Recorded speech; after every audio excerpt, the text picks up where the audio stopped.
안녕하세요. TV닥터 건강클리닉의 연규옥입니다. 안녕하세요. 김윤재입니다. 네, 우리 몸에서 분비되어 이 혈액을 타고 다니다가 이제 필요한 부분에 작용하는 화학물질, 이게 바로 호르몬인데요. 이 중요한 장기들이 제 기능을 하고 그리고 제때에 성장하게 하는 것, 이게 다 호르몬의 역할이라고 합니다. 그런데 이 호르몬의 역할에 대해서 우리가 좀 잘 모르고 지내는 것 같아요. 네, 맞습니다. 우리 몸에 꼭 필요한 물질이고 또 만약 이상이 생긴다면 건강에 큰 영향을 줄 수 있음에도 불구하고 호르몬이 과연 어디서 분비되는지 또 어떤 역할을 하는지 잘 모르는 게 사실입니다. 네, 그 중에 하나가 이제 갑상선에서 분비되는 갑상선 호르몬인데요. 이 갑상선 기능이 이상이 생겨서 호르몬이 부족하거나 혹은 넘쳐나게 되면 여러 가지 증상이 나타난다고 합니다. 그래서 오늘은 이 갑상선 기능 이상에 대해서 알아보는 시간 준비했습니다. 먼저 함께 해주실 분 화면으로 소개해 드릴게요. 건강검진이 대중화되면서 사람들의 관심이 쏠린 기관이 있다. 바로 갑상선.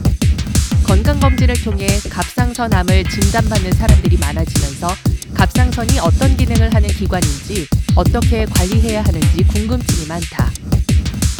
갑상선은 목의 앞부분에 위치해서 호르몬을 만들어내는 작용을 합니다. 갑상선 호르몬은 몸의 전신에 작용해서 체온, 체중, 땀 분비 같은 것들을 조절하는 대사에 중요한 역할을 하는 호르몬입니다. 갑상선 호르몬을 생성한 후 체내로 분비해 인체 내 모든 기관의 기능을 적절하게 유지하는 갑상선. 이런 갑상선 기능에 이상이 발생하면 갑상선뿐만 아니라 몸 전체 건강에 심각한 영향을 끼치게 된다. 갑상선은 구조적 이상과 기능적 이상 두 가지 면에서 살펴보아야 하는데, 구조적 이상으로 갑상선 결절이나 암 같은 이상이 있을 수가 있고, 기능 이상으로는 갑상선 기능 항진증, 갑상선 기능 저하증이 있을 수 있는데, 대표적인 질환으로는 그레이브스병, 하시모토병이 있습니다. 오늘 TV닥터 건강클리닉에서는 내분비내과 이신영 과장과 함께 여러 가지 갑상선 질환에 대해 자세히 알아본다. 네, 사실 이 갑상선이라는 기관이 사람들에게 알려진 게 또 그리 오래되지 않았습니다. 그마저도 뭐 기능 이상보다는 갑상선암, 이 암에 좀 많이 관심이 집중됐던 것 같아요. 네, 맞습니다. 워낙 발생률이 높다 보니까 갑상선암에 대한 궁금증을 많이 갖고 계시는데요. 암도 암이지만 기능 이상으로 고생하시는 분들이 참 많기 때문에 우리가 꼭 한번 짚고 넘어가야 할 그런 질환이라고 할 수 있습니다. 네, 오늘 자세히 알아보도록 하겠습니다. 먼저 화면으로 소개해드렸던 이신영 과장 스튜디오에 함께하고 있습니다. 과장님 어서 오세요. 네, 안녕하세요. 안녕하세요. 네, 반갑습니다. 사실 이제 뭐 갑상선이라는 기관이 뭐 위나 폐, 장처럼 많이 좀 저희가 알고 있는 기관은 아니었습니다. 그래서 뭐 갑상선에 질환이 발생하면 어떤 분들은 뭐 갑상선에 걸렸어, 뭐 이렇게 표현을 하시는 분들도 종종 계신데요. 갑상선이 정확하게 어떤 기관인지 설명을 해주실까요? 네, 갑상선은 목 앞부분에 위치한 연조직으로 갑상선 호르몬을 만들어내는 내분비 기관입니다. 사진에서와 같이 네. 방패 모양으로 생겼다고 해서 갑상이라는 이름이 붙었습니다. 흔히 갑상선에 걸렸다 또는 갑상선이 있다고 찾아오는 환자분들이 있는데, 갑상선은 병 이름이 아니라 간, 심장, 콩팥과 같은 장기의 이름입니다. 그래서 갑상선이 있다라고 표현하시는 것은 올바르지 않고 갑상선에 혹이 있다, 네. 또는 갑상선 기능에 이상이 있다라고 표현하시는 것이 맞습니다. 네. 그렇죠. 네, 가장 중요한 역할이 이제 갑상선 호르몬을 분비하는 역할인 거잖아요. 갑상선 호르몬 우리 몸에서 어떤 역할을 하는가요? 갑상선 호르몬은 체온, 체중, 땀 분비, 심박수, 장 운동 같은 우리 몸의 대사를 유지하는 데 중요한 역할을 합니다. 네. 또 임신 초기에 태아의 뇌신경 발달에도 중요합니다. 갑상선 호르몬은 몸 전신에 작용하기 때문에 갑상선 기능에 이상이 생기면 전신 증상이 생깁니다. 적절한 체온을 유지하지 못하고 체중에도 변동이 생기고 땀 분비에도 이상이 생깁니다.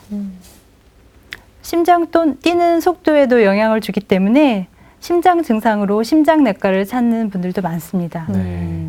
근데 요즘에 이제 건강검진을 워낙 많이 하시다가 이제 갑상선암 그야말로 정말 유행이라고도 할 수 있을 정도로 그렇죠. 이제 뭐 진단이 되기도 하고 갑상선암 치료를 하기도 하고 이런 분들이 굉장히 많아지셨는데요. 주변에 꼭 한두 분씩 계시죠. 맞아요. 네. 그래서 사실 갑상선 하면 그냥 암이 먼저 떠올렸던 것 같은데 네. 상대적으로 우리가 암 말고 갑상선에 발생할 수 있는 질환들에 좀 많이 무지한 것 같다는 생각이 들거든요. 네. 갑상선암이 암 중에서 발생률 1위인 암이기 때문에 아마 그런 것 같습니다. 네. 네. 갑상선 결절이나 갑상선암처럼 구조적인 이상이 있는 경우도 많지만 갑상선 초음파만으로는 갑상선의 기능 이상까지 정확하게 확인하기는 어렵습니다. 그래서 갑상선의 모양이 크게 이상하지 않으면서도 기능 이상이 있는 경우도 있기 때문에 혈액 검사를 같이 해서 확인해야 됩니다. 네. 네. 그 중에서도 오늘은 이제 갑상선의 기능 이상에 대해서 알아볼 텐데요. 그러니까 이게 갑상선 호르몬과 관련이 있는 거잖아요. 네. 갑상선 호르몬은 정상 범위가 있는데 이 범위를 벗어나면서 증상이 있는 것을 기능 이상이라고 말할 수 있습니다. 정상보다 호르몬이 높아서 생기는 증상을 갑상선 기능 항진증이라고 말하고 정상보다 호르몬이 낮아서 생기는 증상을 갑상선 기능 저하증이라고 말합니다. 네. 이제 갑상선 기능 이상을 검사하는 방법이 굉장히 또 간단하다고 합니다. 근데 이제 갑상선 검사를 한다고 하면 이제 우리가 흔히 초음파 검사를 많이 떠올리게 되는데요. 그러면 이 기능 이상을 진단할 수 있는 건 초음파 검사는 아닌가요? 네, 그렇습니다. 갑상선을 검사해달라고 오시는 환자분들 중에서 갑상선 초음파만 해달라고 하시는 분들이 많은데 네. 초음파만으로는 기능 이상을 알 수가 없습니다. 네. 갑상선 기능 이상은 혈액 검사로 갑상선 호르몬의 농도를 재는 것이 필요합니다. 네. 다음 화면을 보시면 네. 갑상선 기능 이상의 선별 검사로 TSH라고 하는 갑상선 자극 호르몬과 유리티포라는 것들을 대표적으로 검사하게 되어 있습니다. 갑상선에서는 갑상선 글로불린이라는 단백질에 음식으로 섭취된 요오드를 결합시켜서 갑상선 호르몬을 만들어냅니다. 요오드의 개수에 따라 T4 또는 T3의 형태로 우리 몸에 가지고 있습니다. 갑상선 호르몬 합성을 조절하는 또 다른 중요한 호르몬은 뇌하수체에서 분비되는 갑상선 자극 호르몬입니다. 여기 보시는 TSH라고 얘기를 하고 네. 말 그대로 갑상선을 자극하여 갑상선 호르몬을 더 많이 만들어내게 하는 호르몬입니다. 이 TSH는 혈중의 T4, T3 같은 갑상선 호르몬의 농도에 의해서 조절됩니다. 네. 혈중에 갑상선 호르몬이 많으면 뇌하수체가 이를 감지해서 TSH 분비는 줄어들게 되고 반대로 혈중 갑상선 호르몬이 부족한 상태가 되면 TSH 분비는 증가합니다. 즉 보일러 온도 조절기와 같은 역할을 합니다. 방 온도가 높으면 보일러가 꺼지고 방 온도가 낮으면 보일러가 다시 돌아가는 원리와 같은 거죠. 네. 아, 그렇군요. 네, 방금 보일러 얘기해 주시니까 아주 이해가 쏙쏙 되네요. 쏙 들어오는데요. 이렇게 혈액 검사로 진단된 그 갑상선 기능 이상에 대해서 다시 한번 알아보겠습니다. 먼저 갑상선 기능 항진증인데요. 이거는 이제 갑상선 호르몬이 많이 분비되는 질환 같은데요. 어떤가요? 갑상선 기능 항진증은 목에 있는 갑상선에서 갑상선 호르몬을 많이 만들어내는 경우를 말합니다. 네. 이것 때문에 신체 내 여러 가지 증상이 생기는데 이제 비슷한 용어로는 갑상선 중독증이라는 말이 있습니다. 네. 이는 갑상선 기능 항진증과 비슷한 말인데 혈액 내 갑상선 호르몬이 많은 상태를 의미하지만 반드시 갑상선이 과기능 상태가 되어 갑상선 호르몬을 많이 만드는 것을 이야기하는 것은 아닙니다. 갑상선염으로 갑상선 조직이 파괴되어 갑상선 호르몬이 혈액 내로 많이 나오게 되거나 갑상선 호르몬 제제를 너무 많이 먹어서 호르몬 수치가 올라가게 되는 것도 갑상선 중독증이라고 이야기할 수가 있습니다. 일반적으로 갑상선 중독증이라는 말보다 이제 일반인들에게는 항진증이라는 말을 더 많이 사용하게 됩니다. 네. 갑상선 기능 항진증은 뭐든지 말처럼 과하고 빨라지고 하는 이런 증상들로 주로 나타나게 됩니다. 네. 아, 그렇군요.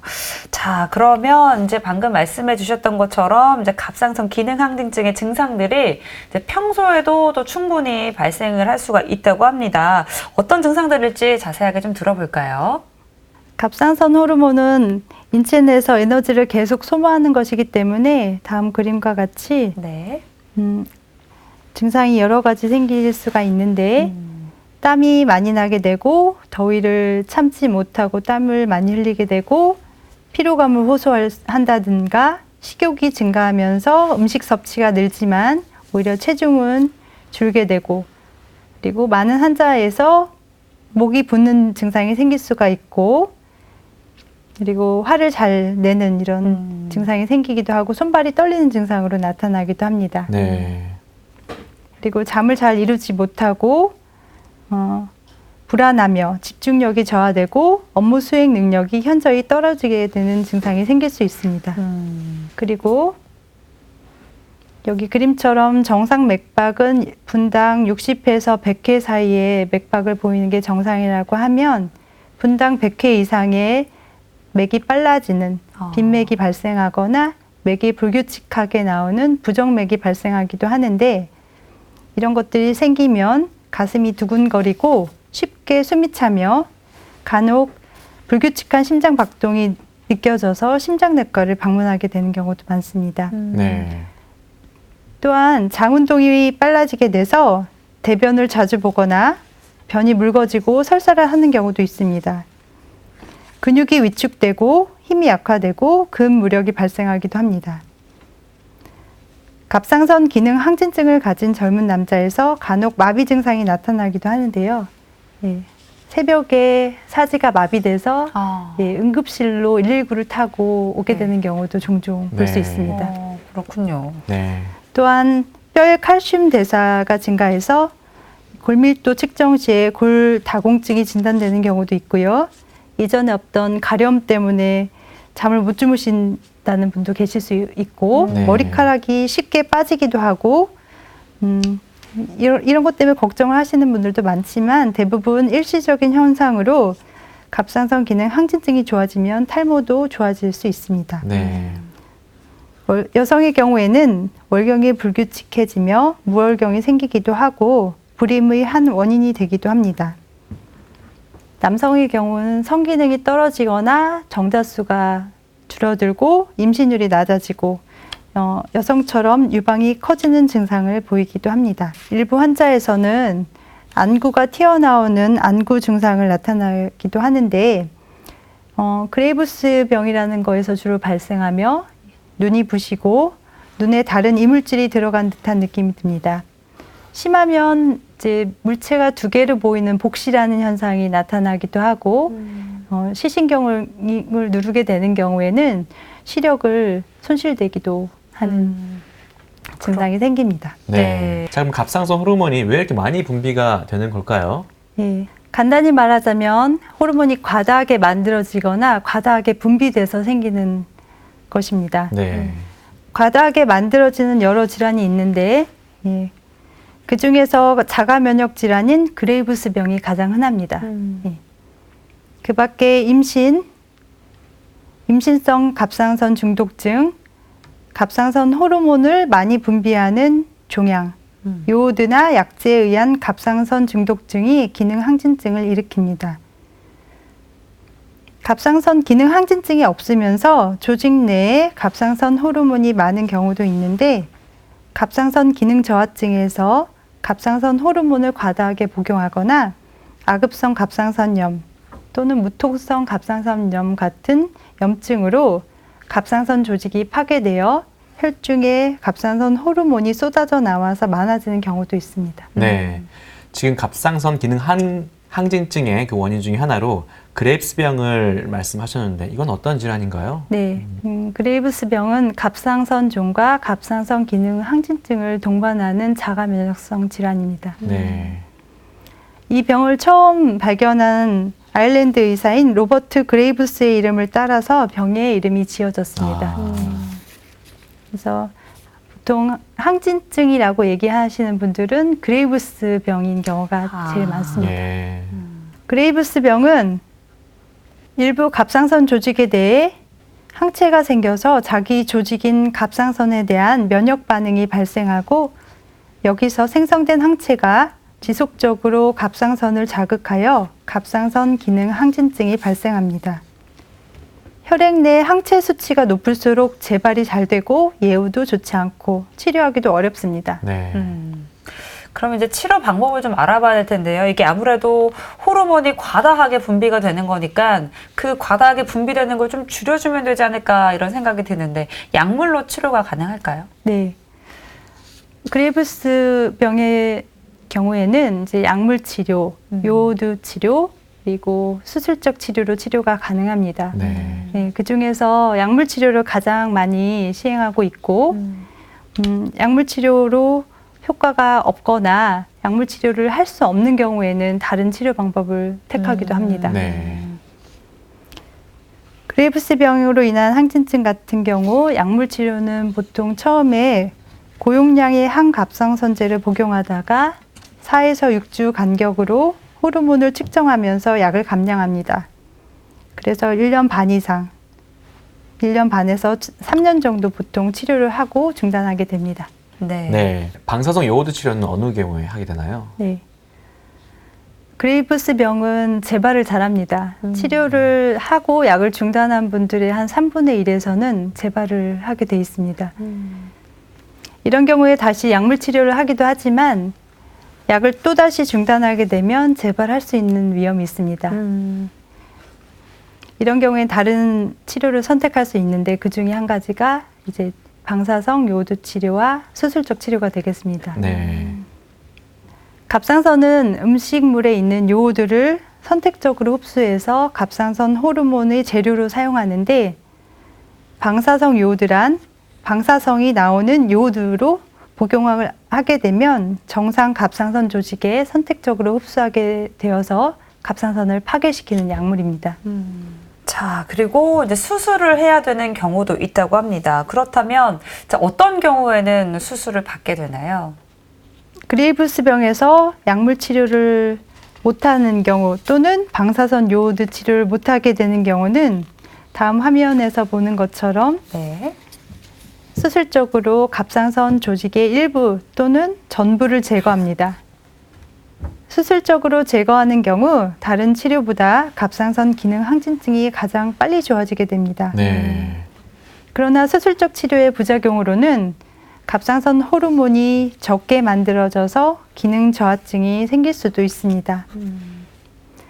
이 경우 호르몬을 보충해서 정상 기능을 유지할 수 있지만 이제 젊은 여자분들 같은 경우에는 목에 흉터가 남는다는 점이나 다시 저하증으로 평생 약을 먹어야 된다는 점 때문에 치료를 꺼려하게 되는 경우도 많습니다. 네. 하지만 난치성 갑상선 기능 항진증의 경우에는 좀 더 효과적으로 갑상선 기능을 컨트롤할 수 있습니다. 네.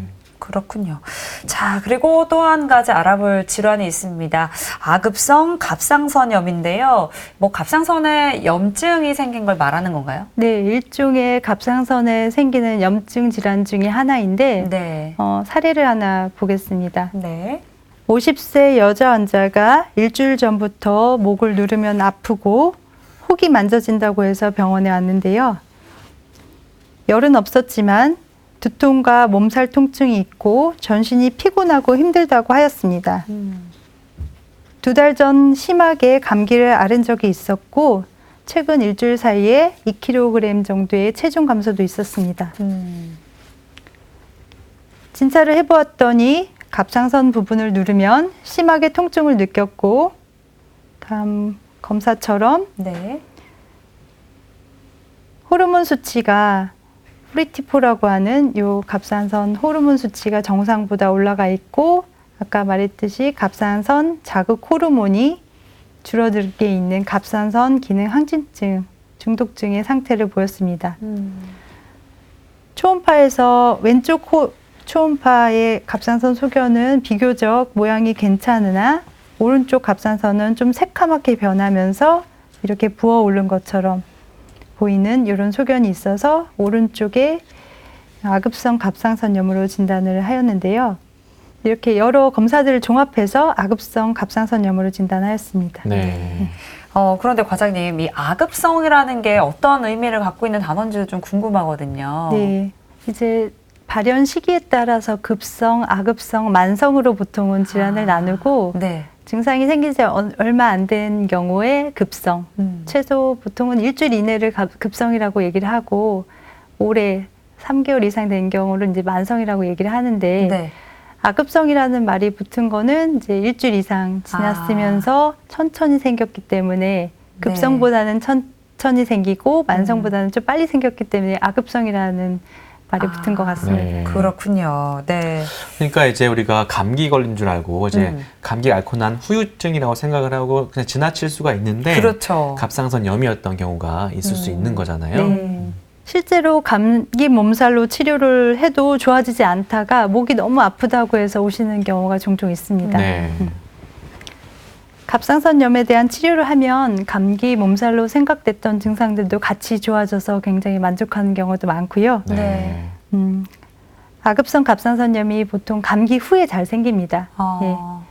그래서 바이러스성 감염과 관련이 있는 경우가 많은데 유행성 이하선염, 홍역, 인플루엔자, 아데노바이러스, 콕사키 바이러스 등과 관련되어 있습니다. 네.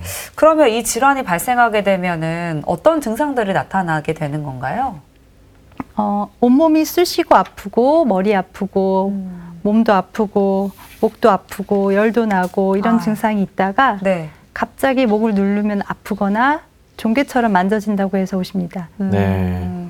통증이 생기면 목의 통증은 턱이나 귀 밑까지도 방사되고 네. 기침하거나 뭐 음식 삼킬 때도 아프다라고 말씀하시는 경우도 많습니다. 네. 그리고 치료를 하다 보면 오른쪽 갑상선에서 통증이 시작돼서 왼쪽으로 다시 옮아가는 경우도 종종 있습니다. 네.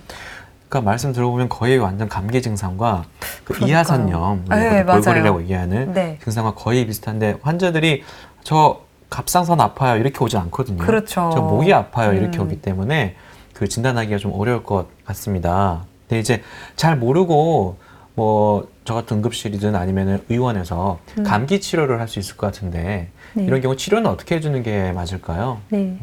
말씀하셨던 것처럼 감기와 매우 비슷하기 때문에 놓칠 수 있는 경우도 있는데 네. 의심을 해야지 보이는 병입니다. 이 병은. 네.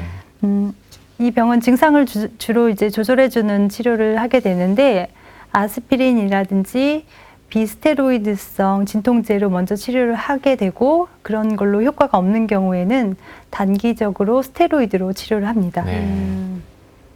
갑상선 세포가 염증으로 깨지면서 만들어져 있던 호르몬이 한꺼번에 혈액으로 나와서 갑상선 중독증을 일으키기도 하는데 항갑상선제 치료는 필요하지 않고 이 갑상선 중독증이 심한 경우에는 베타 차단제를 일시적으로 쓰기도 합니다. 네. 다음 그림과 같이 아까 치료했던 분인데 치료 전에 오른쪽이 이렇게 부어 있었던 갑상선이 치료하고 나서는 염증이 가라앉으면서 크기도 줄어들고 실질도 정상과 같이 비슷하게 이렇게 혹이 없어진 것처럼 보이는 현상도 이렇게 볼 수 있습니다. 네. 자, 이번에 알아볼 질환은요, 갑상선 기능 저하증입니다. 이제 앞에서 항진증이 이제 호르몬이 과다 분비되는 상태였는데요. 그러면은 저하증 같은 경우는, 이제 부족해서 좀 발생하게 되는 질환일까요? 네. 다음 화면처럼 갑상선 기능 저하증은 갑상선 호르몬의 양이 인체에 필요한 양보다 부족해서 체내의 에너지 대사가 저하된 상태를 말합니다. 그래서 화면처럼 동작이 느려지거나 추위를 많이 타는 증상, 체중이 느는 증상, 심박수나 심박출량이 감소하는 증상으로 나타날 수 있습니다. 그렇군요. 네, 어떤 이유로 호르몬이 부족한지도 궁금한데요. 특별한 원인이 있을까요? 네. 원인은 여러 가지가 있습니다. 네. 갑상선을 수술로 잘라낸 경우라든지 방사선 요오드로 치료를 받은 후에도 생길 수 있고 하시모토 갑상선염의 경우에도 생깁니다. 네. 성인에서 저절로 발생하는 갑상선 기능 저하증은 대부분 하시모토 갑상선염이 원인입니다. 요오드가 부족한 경우에도 갑상선 기능 저하증이 생길 수 있는데, 이는 요오드가 갑상선 호르몬을 만들어내는 원료이기 때문입니다. 네. 다음 화면을 보시면 아, 특징적인 게 보이시죠? 네. 목이 다 목에 부어 계세요. 전개가 있네요. 네, 여자분들이시고 목이 뭔가 이상하죠? 그렇네요. 네. 네. 중국의 내륙, 중앙아시아, 음. 남미의 고산지대와 같이 바다에서 먼 곳에서 네. 해산물 섭취 같은 게 이제 부족한 지역이 되겠는데, 이런 지역에서 주로 나타나는 걸로 요오드 섭취가 부족해서 나타나는 갑상선 기능 저하증의 이런 증상이 미역 주로 이런 거죠? 나타나는 미역 이런 네. 거 부족한 거. 요오드. 네, 그렇죠. 네.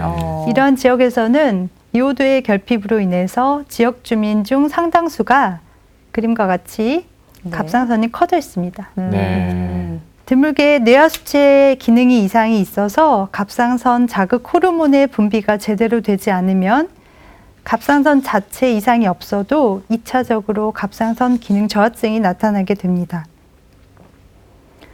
신생아에서 일종의 선천기형으로 갑상선이 생기지 않거나 혹은 대사 이상으로 갑상선 호르몬 합성에 장애가 있어 태아 시기부터 갑상선 기능 저하증이 나타나는 경우도 있습니다.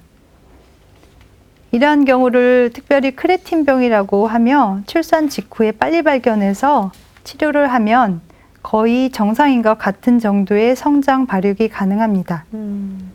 그렇지만 치료가 생후 3개월 이후로 지연되면 두뇌 발달에 치명적인 장애가 나타나서 평생 지적장애 상태가 됩니다. 네, 그렇군요. 자, 그러면 이제 어떤 증상들이 좀 나타나는지도 살펴보도록 하겠습니다. 앞에서 이제 갑상선 기능 항진증 같은 경우와 좀 반대되는 증상이 보여지지 않을까 싶은데 어떻습니까? 꼭 그렇지는 않습니다. 갑상선 항진증 저하증 반대의 말이라서 실제로 번될 것 같지만 네. 실제로는 증상이 애매모호한 경우가 대부분입니다. 네.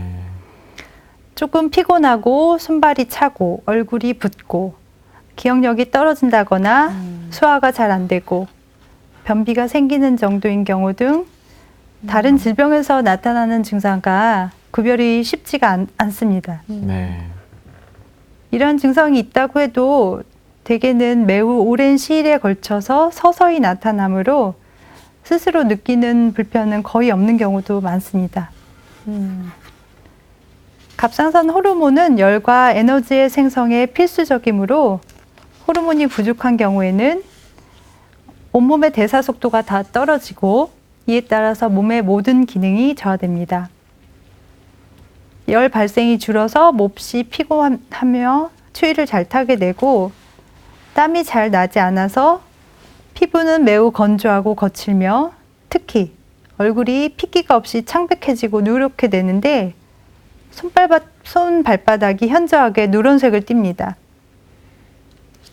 머리카락이 매우 거칠어지고 잘 부서지고 많이 빠집니다. 심한 경우에는 눈썹의 바깥쪽 부분도 빠지는데 이것도 이제 치료하면은 호전될 수 있습니다. 쉽게 피로하며 의욕도 없고 집중이 잘 안 되고 기억력도 떨어집니다. 일부 환자분들한테서는 치매와 같은 증상으로 나타나서 치매인 줄 알고 착각이 되는 경우도 있습니다. 손발이 부어서 아침에 일어나면 손 발바닥이 잘 오므러들지 않아요 라고 호소하시는 경우도 있고 네. 성대에 부종이 오게 되는 경우에는 쉰목소리가 나기도 합니다. 네. 그리고 가볍게 운동하는 경우에도 쉽게 지치고 숨차고 심장에도 물이 찰 수도 있기도 합니다. 그리고 위장관 운동도 떨어져서 항상 속이 더부룩하고 변비도 생길 수 있습니다. 여자들 같은 경우에는 월경량도 늘고 월경 시기도 좀 불규칙해지는 증상이 생기기도 합니다. 네. 근데 이제 이런 갑상선 기능 저하증의 증상이 그 다른 질환에서 나타나는 증상과도 유사해서 진단이 좀 애매할 것 같아요. 네, 맞습니다. 그래서 임상적으로 화면을 보시면 네. 식욕이 불량한데도 체중이 늘거나 피로가 심하고 기억력도 떨어지고 의욕이 떨어지는 증상이 있을 때, 근육이 뻣뻣하고 근육통이 있고 쥐가 잘 날 때, 추위를 잘 타고 목소리가 쉬고 변비가 있을 때, 출산 후에 갑상선종이 나타나고 앞에 같은 증상이 있을 때는 갑상선 기능 저하증을 의심해 볼 수 있습니다. 네. 자, 그러면 이렇게 설명해 주셨던 증상들을 느껴서 병원에 방문을 하게 되면 뭐 혈액 검사 같은 것으로 진단을 할까요? 네. 갑상선 기능 저하증은 혈중 호르몬 농도가 떨어져 있는 것을 확인하면 진단이 가능합니다. 네.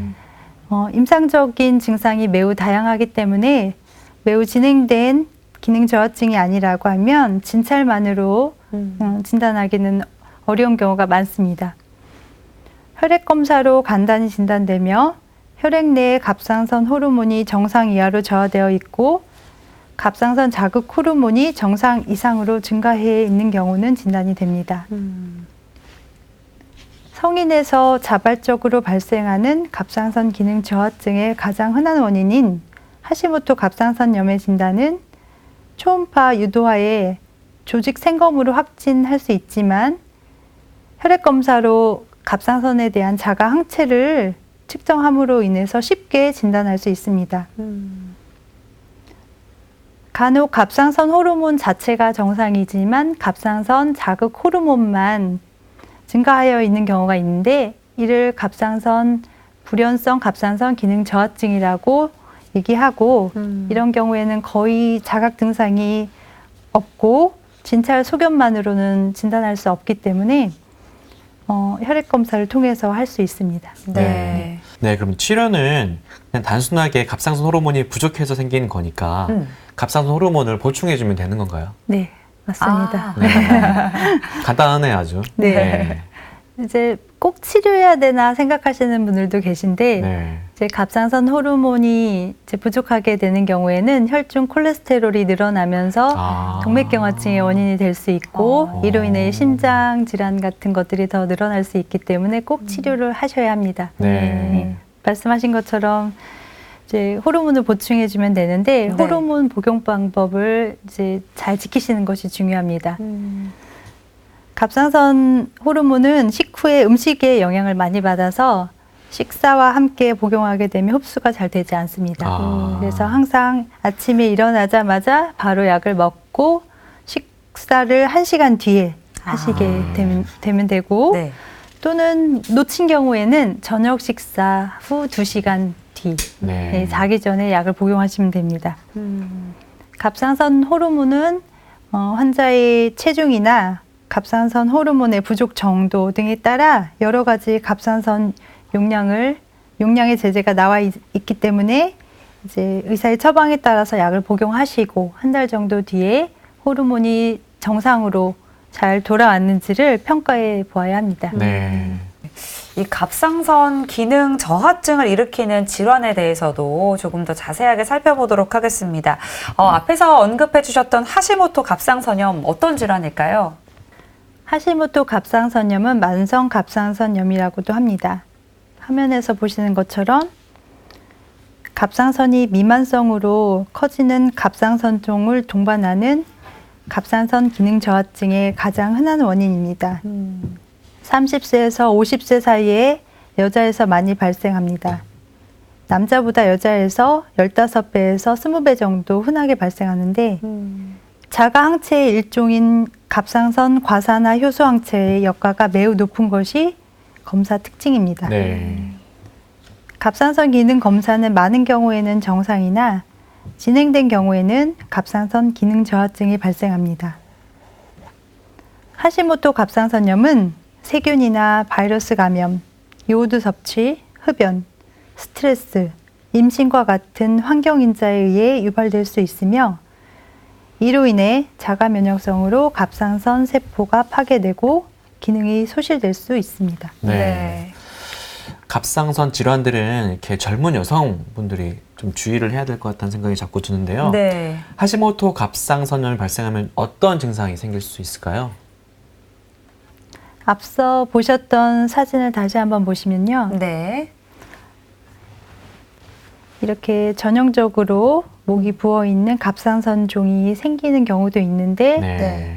예, 작게 생기는 경우나 이제 목에 살이 많으신 분들은 잘 보이지 않는 경우도 있을 수 있습니다. 네. 그리고 초음파에서도 갑상선 종이 이렇게 보이고 이렇게 목이 부어 있으면서 갑상선 기능 저하증이 동반되어 있는 경우에 하시모토 갑상선염을 제일 먼저 의심해 볼 수 있습니다. 네. 네, 그렇군요.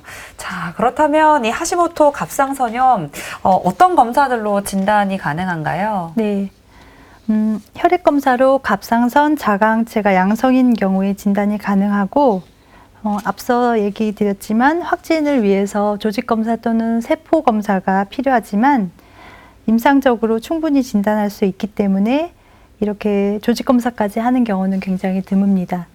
그렇지만 동반된 결절이 있다거나 림프종이 의심되는 소견이 있는 경우는 갑상선 조직 검사를 함께 시행하게 됩니다. 네. 그러니까 참 갑상선 질환 이렇게 공부하면서 고마운 게 네, 우리가 지금까지 봤던 질환들은 다 검사를 좀 특별하게 했었어야 됐잖아요. 그렇죠. 근데 갑상선 질환은 혈액 검사만 하면 간단해요, 네. 비교적. 네. 기능 저하증이든 기능 항진증이든 다 검사를 할 수 있기 때문에 아주 진단에 유용하다, 고마운 질환이라고 할 수 있을 것 같습니다. 네. 자, 먼저 치료 방법도 좀 궁금한데요. 이름이 좀 특이하고 어렵기 때문에 치료 방법도 좀 어렵지 않을까 싶은데 어떤가요? 하시모토라는 이름이 이제 낯설 수도 네. 있지만 치료는 간단합니다. 갑상선 기능 저하증이 있는 경우 갑상선 호르몬을 치료하면 됩니다.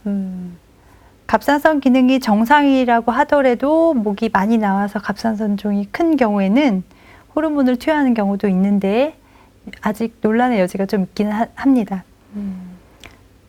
압박 증상이 있거나 이제 목이 너무 커져서 통증이 있는 경우에는 수술적으로 이것 때문에 제거하거나 또 젊은 여성의 경우 갑상선이 너무 나와서 미관적으로 예쁘지 않다 하는 네. 경우에도 절제하는 수술을 하기도 합니다. 네. 그러니까 치료도 아까 그 갑상선 기능 저하증과 같이 갑상선 호르몬을 그냥 복용하면 되는 거죠? 네. 그러니까 진단도 간편하고 네. 치료도 간편하고 약물 부국이니까. 네, 갑상선 질환에 대해서 좀 많이 두려워하지 않아도 될 것 같네요. 네, 맞습니다. 네. 그런데 이제 이런 궁금증이 있더라고요. 이제 갑상선 그 호르몬에 좀 이상이 생겨서 뭔가 약을 먹기 시작하면 이 약은 뭐 평생 먹어야 한단다. 뭐 이런 얘기가 있다고 하는데 맞나요? 맞는 경우도 있고 아닌 경우도 있는데요. 네. 이제 환자의 상태에 따라서 다양합니다. 젊고 시작된 지 얼마 안 된 환자들의 경우에는 약 10에서 15%만이 평생 약을 먹어야 되는 기능 저하증이 생기는데 나이가 들어서 생기거나 아니면 오래된 경우에는 대부분 영구적인 갑상선 기능 저하증으로 진행됩니다. 네. 일부 환자에서는 갑상선 세포의 파괴로 인한 갑상선 항진증, 중독증이라고 얘기를 하는 네. 증상이 발생할 수도 있고 다른 종류의 면역 질환이 생길 수가 있기 때문에 발병 여부를 잘 관찰해야 합니다. 하시모토 갑상선염 환자에서는 드물게 갑상선 림프종이 발생할 수 있습니다. 갑상선 호르몬을 먹고 있는 중인데도 갑상선 종이 급속히 커지는 경우에는 의심해 봐야 되고 이런 경우에는 초음파를 보면서 새침 흡인 검사를 통해서 확진을 할 수가 있습니다. 네. 뭐 평생 약을 먹는다고 하는 게 좀 부담스러울 수 있지만 우리가 평생 양치하잖아요. 그런 평생 것처럼. 아침, 점심 먹고. 네. 그러니까 뭐 평생 먹는 거에 대해서 뭐 크게 부담 느끼지 않고 네. 뭐 치료하시면 건강을 좋을 것 유지할 수 있는 방법이니까. 그렇죠. 네. 네. 크게 부담 갖지 않으셔도 될 것 같고요. 네. 갑상선 건강에 이제 도움이 된다고 어떤 식품들을 많이 복용하시는 분들도 계시잖아요. 이런 건 어떤가요? 많이들 물어보시는 경우가 많은데요. 이제 요오드가 갑상선 호르몬의 재료이기 때문에 요오드가 부족하면 안 됩니다. 네. 요오드는 체내에서 스스로 합성되지 않기 때문에 음식을 통해서 반드시 섭취를 해야 되는데요. 정상적인 갑상선 호르몬을 생산하기 위해서 청소년과 성인의 경우 하루에 100에서 200 마이크로그램 정도의 요오드 섭취가 필요합니다. 미역이나 다시마 같은 해조류에 많이 포함되어 있는데 천일염, 우유, 달걀, 치즈, 어패류 이런 거에도 많이 포함되어 있기 때문에 이런 음식으로도 섭취가 됩니다. 네.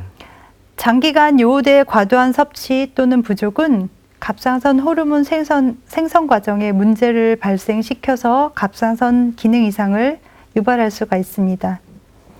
우리나라 같은 경우에는 일본과 더불어서 요오드의 섭취가 가장 높은 지역에 속합니다. 평균 1일 요오드 섭취량이 479 마이크로그램으로 보고되고 있습니다. 최근에는 셀레니움 또한 갑상선 호르몬 대사에 필요한 미량 원소로 알려지면서 갑상선 영양제로 출시돼서 판매되는 경우도 있고요. 그렇지만 과량 복용할 경우에는 독성이 있어서 주의해야 됩니다. 네. 네, 그러니까 이런 식품이나 영양제가 과량으로 복용했을 때는 좀 좋지 않을 수 있지만 적절하게 잘 복용했을 때는 도움이 될 수 있다. 뭐 이런 말씀이신 거죠? 네, 맞습니다. 최근에는 환자분들이 셀레니움이 많이 포함된 브라질 너트 같은 것도 네. 예, 복용하시고 계시는 분도 계신데요. 하루에 한 3-4알 정도 복용하시는 것도 도움이 됩니다. 네. 자, 그러면 이제 미리부터 조금 이렇게 요오드가 함유된 이런 식품들을 네. 좀 챙겨 드시면 좋지 않을까라는 생각이 듭니다. 미역국. 네, 미역국 맞습니다. 진짜 좋아하는데요. 저도 좋아하는데. 저는 갑상선 건강할 수 있는 거죠, 그러면 미역국 잘 네, 먹으니까. 우리나라는 네. 요오드가 과해서 문제인 나라이기 아, 때문에 그렇구나. 예, 적당히 섭취하는 것이 좋습니다. 그럼 아. 그거를 너무 먹지 않고 예. 좀 네. 적당히 먹을 수 있는 그런 것들도 좀 생각을 네. 네, 해봐야겠네요. 아까 보여드렸던 것처럼 네. 하루에 한 100에서 200 마이크로 정도 필요한데 우리나라는 평균 470 마이크로 이상 복용하고 있으니까 네. 그 미역국을 먹더라도 하루 3끼 다 미역국 먹으면 안 되고 한 끼 정도만 네. 미역국을 먹으면 괜찮다. 네. 좀 조정을 해서 좀 네. 골고루 좀 드시는 습관을 가지시면 좋을 것 같습니다. 네, 알겠습니다. 자, 그렇다면 이제 평소에 이렇게 갑상선 건강을 지킬 수 있는 방법이 혹시나 있다면 우리가 알고 있으면 좋을 것 같은데요, 과장님. 네, 특별한 방법은 없습니다. 갑상선 질환이 주로 자가 면역성으로 생기는 질환이 많은 만큼 이제 면역력을 높이기 위해서 평소에 규칙적으로 생활하고 과로나 스트레스를 피하고 음식을 골고루 먹는 것이 중요할 걸로 생각됩니다. 네. 자, 오늘 알려주신 방법들을 잘 실천을 해서 갑상선 건강도 지켜봐야겠습니다. 과장님 오늘 말씀 감사합니다. 네. 네, 이 갑상선에 기능 이상이 발생을 했을 때, 이제 뭐, 우리가 일상에서 몸이 안 좋을 때 발생하는 이런 증상들이랑 좀 비슷한 면이 많아서 좀 감별하는 것도 필요할 네. 것 같고요. 또 주의를 기울여야 될 것 같습니다. 네, 맞습니다. 또 이제 이 검사도 혈액 검사만 되니까 어렵지가 않고 네. 또 치료도 간단하잖아요. 그래서 이런 증상들이 있을 때 방치하지 말고 꼭 병원 가셔서 확인하시고 건강을 회복하시길 바랍니다. 네, TV닥터 건강클리닉 오늘은 여기까지입니다. 저희는 다음 이 시간에 다시 찾아뵙겠습니다. 고맙습니다.